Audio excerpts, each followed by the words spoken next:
Olá! Hoje a nossa conversa vai fundo no capítulo 3 do livro de Jeremias. Um capítulo intenso, né? Muito. E olha, a linguagem aqui é, assim, bem direta.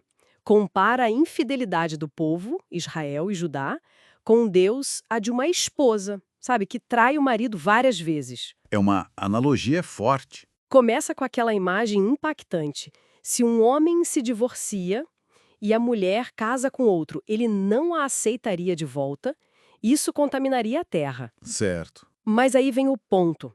O povo fez exatamente isso. Agiu como uma prostituta com muitos amantes. E mesmo assim, Deus lança a pergunta quase inacreditável: Você voltaria para mim? É um convite que desafia a lógica humana da época, né? Totalmente. Vamos então explorar essa relação tão conturbada, as consequências disso tudo e a resposta de Deus, que é surpreendente e permeia o capítulo inteiro. Vamos lá. Bom, as acusações são pesadas. A idolatria é comparada diretamente à prostituição, praticada abertamente debaixo de toda a árvore frondosa. E com objetos, né? O texto fala pedra e madeira. Uma idolatria bem materializada. Exato, e diz que isso chegou a contaminar a própria terra. E o pior, sem vergonha. O texto usa a expressão rosto de prostituta. É uma descrição chocante da falta de arrependimento, né? E essa infidelidade toda trouxe consequências bem concretas, bem palpáveis. O versículo 3 é claro. Fala da chuva, né? Isso. Por isso foram retiradas as chuvas, e não houve chuva serôdia. Aquela chuva tardia, sabe?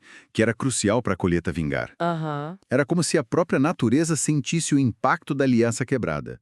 A terra sofrendo junto com essa relação rompida entre Deus e o povo. Faz todo sentido. E o profeta também faz uma distinção bem dura entre Israel, que era o reino do norte. Que já tinha ido para o exílio nessa altura. Sim, Deus basicamente diz que deu carta de divórcio para Israel por causa dessa infidelidade. E Judá, o reino do sul, viu tudo isso acontecer com o vizinho do norte. Viu e não aprendeu, né? Esse é o ponto. Exatamente. Parece que não adiantou nada. Judá seguiu pelo mesmo caminho da prostituição espiritual. E isso leva a uma declaração que, nossa, faz a gente parar para pensar mesmo, lá no versículo 11. Qual delas? A infiel Israel mostrou-se mais justa do que a traiçoeira Judá. Mais justa? Como assim? Israel que já tinha sido divorciada? Parece estranho, né? Mas talvez, e o versículo 10 dá uma pista, a questão seja a hipocrisia de Judá. O texto diz que Judá até ensaiou uma volta para Deus, mas não de todo o coração, mas fingidamente. Ah, entendi. Sabiam o que era certo, viram o exemplo trágico de Israel e mesmo assim a volta foi falsa. Talvez isso seja pior aos olhos de Deus. Exato. Uma traição consciente e, de certa forma, dissimulada. Impressionante. Mas olha só, mesmo com essa traição toda, o chamado para voltar não para. É repetido. Volte ao infiel Israel, voltem aos filhos rebeldes. É uma insistência quase teimosa, né, da parte de Deus. Uma teimosia da graça, talvez a gente possa dizer assim, e as condições para essa volta são bem claras no texto. Sim, tem condições. Reconhecer a culpa, confessar a rebeldia, abandonar os ídolos e, claro, obedecer à voz de Deus.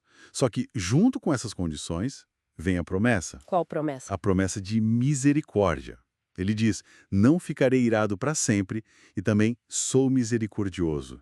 O que fascina aqui, eu acho, é essa porta que continua aberta, sabe? Apesar da gravidade da ofensa. A persistência do convite. É verdade. E junto com esse chamado começam a surgir umas promessas de um futuro totalmente diferente, né? Sim, a restauração. Deus se colocando de novo como esposo, prometendo buscar um remanescente, mesmo que poucos, um de uma cidade, dois de uma família, e levá-las de volta para Sião. Sião, aquele símbolo da presença e do governo de Deus. Isso. E mais, promete líderes diferentes, pastores segundo o meu coração, que guiariam o povo com conhecimento, com sabedoria. E essa visão de futuro, ela fica ainda mais radical nos versículos seguintes. Jerusalém seria chamada o trono do Senhor. Imagina. O trono do Senhor. Uau! E gente de todas as nações viria para lá, abandonando a teimosia do coração. Promete até a reunificação de Judá e Israel, voltando juntos lá do norte do exílio. Uma restauração completa. Completa. E aí vem talvez a ideia mais surpreendente do capítulo todo, pelo menos para mim. Que é? A Arca da Aliança, aquele objeto sagradíssimo que representava a própria presença de Deus no meio do povo. Sim, o centro do tabernáculo e do templo. Exato. O texto diz que ela nem seria mais lembrada. Não lhes virá à mente, nem dela se lembrarão, nem a visitarão, nem se fará outra. Nossa, isso é muito forte. A arca é esquecida. Exatamente. Pensa no impacto disso para quem ouvia Jeremias. Sugere uma mudança radical de foco, né? Não mais um objeto físico, por mais sagrado que fosse, mas talvez a própria presença de Deus de uma forma diferente, e um coração que responde, um coração obediente. Uma relação mais direta, talvez. Menos mediada por objetos. Pode ser. É algo para a gente pensar. E no finalzinho do capítulo parece que essa mensagem insistente começa finalmente a ter algum efeito. É verdade, ouve-se o choro do povo nos altos, as súplicas, um reconhecimento de que erraram o caminho, sabe? Que esqueceram de Deus. Sim, vira uma confissão explícita. O versículo 22 traz o chamado "Voltai, ó filhos rebeldes, eu curarei as vossas rebeliões". E a resposta deles: "Eis-nos aqui, viemos a ti, porque tu és o Senhor nosso Deus". Eles finalmente respondem ao convite. Respondem.